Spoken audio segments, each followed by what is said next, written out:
digging through old comics and stuff. Found this from a Teenage Mutant Ninja Turtles tabletop RPG game. I guess that's redundant, RPG. But the most interesting piece, where is it? I just saw it. Well, maybe not the most interesting, but one of the most interesting, I thought, is, oh boy. Here. Some of the familiar characters, but this one was kind of cool. Original April O'Neil, Black April O'Neil, from the original Teenage Mutant Ninja Turtles, and I didn't read the original comics. I definitely, there was a kid in class that had the original black and white, but I didn't actually read it. I just saw it, but April was apparently a computer programmer specializing in robotics software. And this is how she became associated with Dr. Baxter Stockman and his Mouser project. What? April O'Neil was a computer programmer? How in the world did I don't understand how she became a news reporter for the cartoon. Baxter Stockman, Casey Jones, Shredder, because it just calls them the TCRI aliens, Techno-Cosmic Research Institute. So anyways, yeah, but this isn't what I wanted to talk about, but this just happened to be in the pile of stuff that I wanted to talk about. What I wanted to talk about was I went to DragonCon on this past Saturday, and just the one day, it was my sister invited me there for an early birthday present. My birthday is the 26th of September, and she was just like, "I'll take you for your birthday." It was actually her first time ever going, which I didn't realize. I thought she went last year, but no, she said it was her first time. So yeah, so she got to experience DragonCon and all its massiveness. And I love DragonCon because it's just like a million different fandoms all happening at the same time. So you just have it's just fantasy and sci-fi and anime and just Western comics, Eastern comics, all sorts of stuff, all sorts of steampunk and every other type of punk, cyberpunk, and just everything for everyone. People just casually going around in fursuits and just cosplay like crazy. I mean, cosplay across generations, and that's the thing I do like about it is it is a convention for multiple generations. It doesn't exclude anyone. There's a place for little kids, there's a place for teenagers, there's a place for young adults, there's a place for much older adults, just all sorts of different generations. It doesn't matter when you got into whatever you got into, there's a place for you. And everyone's sort of accepting, everyone's just there having a good time. There's a lot of great energy.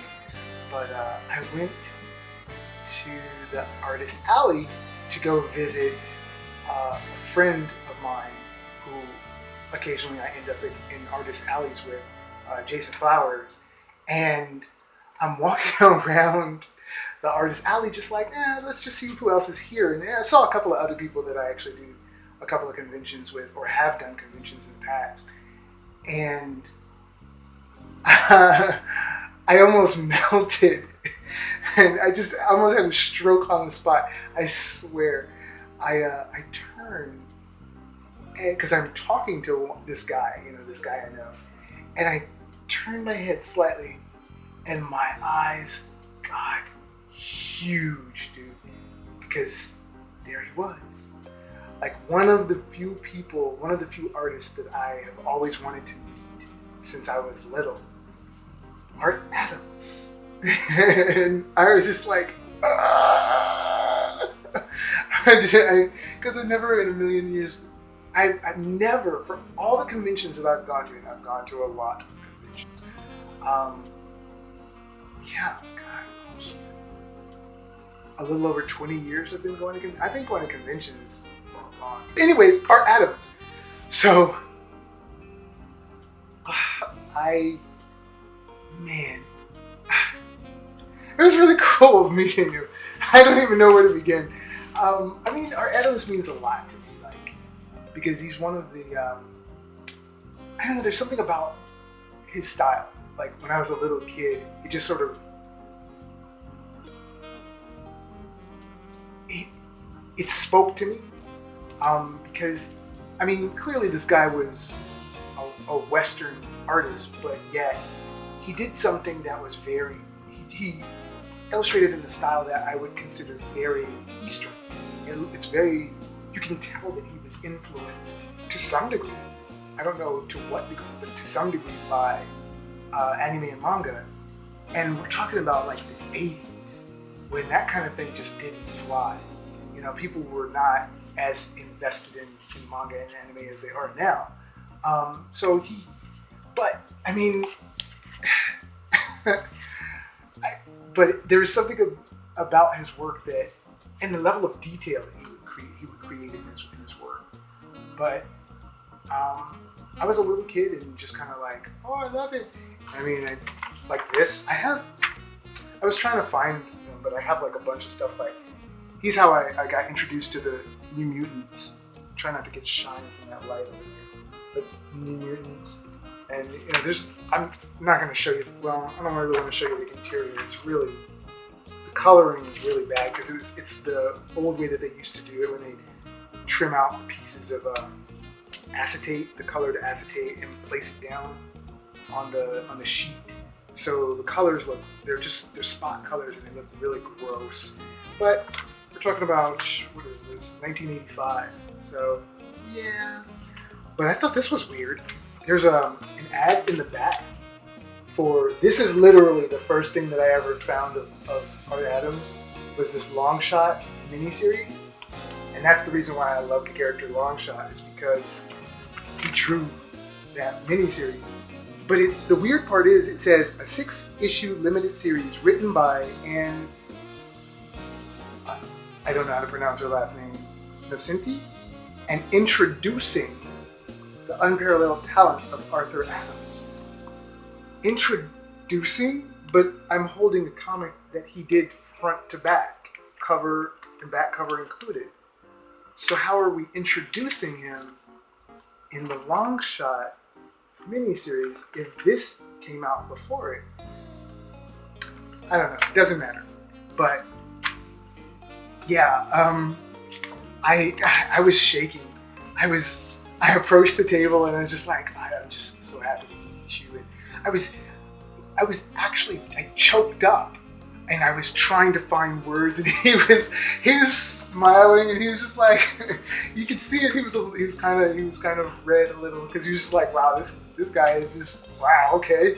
And I was just like, okay. And I actually was like, all right, compose yourself, dude. And I stepped back and I was like, okay. And I explained everything to him, you know, like how much I love his work and how long I've been invested. And I told him the actual reason that I got into manga, because I was familiar with anime. I mean, I watched a lot of anime as a kid. I mean, there was stuff that always showed up on television. And I don't know, I would just kind of randomly find stuff at the video store. The video store. But I was explaining to him that he is the reason why I got into manga, because I was going through a comic book store with my friend John, and I found this comic, and I know I've told this story before somewhere, but I found this comic, and I was flipping through it, you know, the single issues, and I was looking at the title, and I was like, what does this say? And I swear, I thought it said Dip Speed, and I was like, wow, Dip Speed, man, that sounds really fast. That's amazing. But what really gripped me was Art Adams did one of the covers for one of these books. Now, unfortunately, I no longer have the book because I had a tendency to let people in my class borrow my comics, and somebody walked off with one. But I do still have a lot of the other single issues that I got that day. Unfortunately, none of them are the ones that he did the cover to. But it was Shigeru Masamune's Appleseed. Yeah. Oh God, you can't see that. Oh yeah. But I have like a bunch of those old ones, the single ones from Eclipse Comics. You can see those. But Art Adams did a couple of covers for those, and it was Art Adams' work that attracted me to that comic. And I was like, oh, Art Adams, oh my God. I recognized his work instantly. And I picked it up and I started flipping through it and I went, oh, this isn't Art Adams. I went, I like the way this looks though. Okay, and I bought a couple of the issues. I didn't understand how they were numbered. It was a really weird numbering system. So I had like two issues from one of the volumes, 2 chapters from one of the volumes, and then a 3rd chapter from a completely different volume. And so I was reading them and I was confused as hell. But I still liked them a lot. And I treasured them because Art Adams did the covers. But yeah, I mean, I was sweating up a storm when I met him. And my sister was to the side, and she said that my hands were shaking. And I was like, really? Oh my God. But I got choked up, and tears welled up in my eyes. I was so overcome by meeting this guy because I never ever thought I would ever meet him. And I was just like, whoa. I had to step back. I was like, whoa, okay. We are not about to cry. That is not cool. Not cool in front of Art Adams, dude. No way. But you know, he was really cool and like super humble, and he had this way of speaking to me, and he was just like, no, yeah, thanks. You know, he was like, it's great, and he calmed me. The way he was speaking, it was very calming. You know, like, oh, okay. And I was like, okay. So I felt really comfortable after a while, and I was just talking to him and stuff. And I did buy one of his sketchbooks. He has a bunch of sketchbooks. Look at the number on this. These are a lot of sketchbooks out there. It's really cool though. It's a lot of black and white work. I love his black and white work. It's really he just commands ink. He commands it. I've loved it. He's not afraid. And that's the thing that, you know, if you're going to ink your work, never be afraid of using black. Never be afraid of shadow. Never be afraid. And he was part of the reason why I had to get over that fear. Because I was always afraid of messing up the images. And I saw, like, his black and white work. Because for a long time, I had only ever seen his work in color. And I saw his black and white work. And then I started seeing a lot of... Because I started going to conventions. So I started seeing a lot of other artists' black and white work, their original, like their pages and stuff. They would sell their pages. And, I mean, I was just like, oh, these guys aren't afraid to use black. I need to use more black. Make sure stuff really pops. And his stuff really pops with, you know, when he uses black. It's just really cool. I mean, just really awesome stuff. But, and my sister was like, I gotta take a picture of him. And my sister was like, well, don't you want to take a picture with him? And I was like, no. Mostly because I don't take pictures really. I feel like I'm not very photogenic. But he said something that made me almost want to cry because he was like, well, maybe you should. He was like, because you never know. I might not be here next year. He was like, I don't mean the convention. He's like, I mean on Earth. You just never know what tomorrow brings. And I was just like, I was like, okay. And I was like, okay, no, you got a point. And so I walked over, and my sister was like, whoa! She was like, oh, God. It was monumental, because I don't take pictures. And I walked over, and I sort of stood crouched next to him, because I didn't know what to do with my body. I was like, what do I do with my body? I don't know. I'm standing next to Art Adams. Do I put my arm around you, dude? Or, you know, I don't know. And he was just like, nah. And I just, I took the picture, and that was really cool. I met Art Adams. You know, one of the reasons why I really why I read comics, certainly, but one of the reasons why I felt like I could get into comics. I wish I had found. I'm missing some of my comics. I put them in a box, packed them away, but there was a series of Fantastic Four issues that he did, where it was the Hulk, Wolverine, Spider-Man, and Ghost Rider as the Fantastic Four. I just remember loving that so much. It was so weird. Just those characters together pretending to be the Fantastic Four. But, well, they're not pretending. They were the Fantastic Four, basically, for that little run. But, yeah, I met Art Adams, and he made my day. And I just kind of keep this sketchbook out, and look at it every now and then. And I can't help but smile at it, because, yeah, I just never in a million years thought that I'd actually get to meet him, because, well, he said he hadn't actually done DragonCon in a long time, and I don't know when he ever did DragonCon. As far as I can recall, never in any of the years that I've ever attended. Granted, there are a few years missing between 2003 and this year. That's quite a bit of missing time, but I was doing a lot between my time. Living like a hikikomori for a short period of time, and going to school. Went to art school for animation, a lot of different stuff. But, yeah. But I just realized this is behind my head. I've had this poster forever. It's been through hell and back. It's an Art Adams X-Men poster.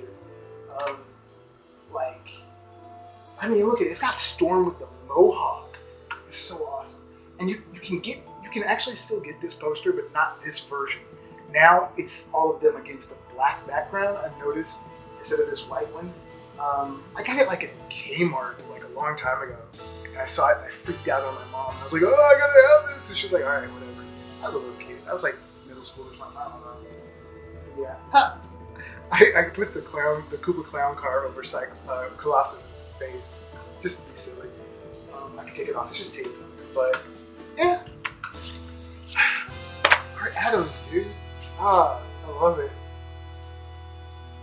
Okay, well, this is super long, and I guess I need to edit it down. Or not. Maybe I'll just leave it raw. Suffice to say, I had a really good time at DragonCon, and I kept saying thank you to my sister. She was like, all right, bring it down a few levels, dude. I was like, oh, this is great. I hadn't actually been to DragonCon in a while, and then the first time back, I can only go one day because, of my job, and then, surprise, Art Adams. All right, let me stop talking. Thanks for watching. Bye.